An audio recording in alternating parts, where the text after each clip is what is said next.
In this video, we are going to see how we can enter the purchase return in QuickBooks. As of 22nd of January, return 10 Corolla windscreen to Mr. Matthew. That means we are returning items back to our vendor. And this is purchase return at the rate of 400 per unit.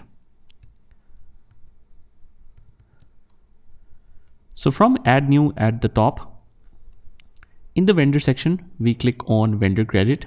So this is credit memo. And vendor is Mr. Matthew. Transaction date is 22nd of January.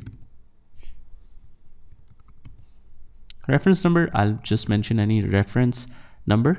Now there are two areas. One is category, one is items.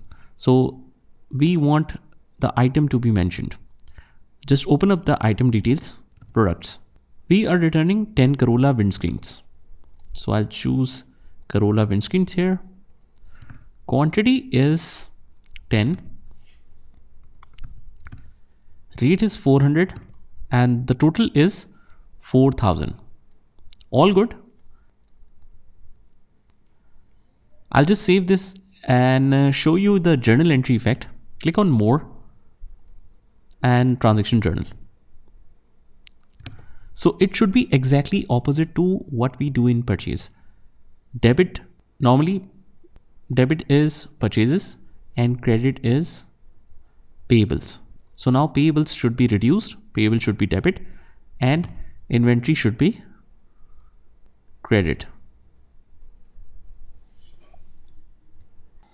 So as we can see, accounts payable is debit and inventory asset is credit.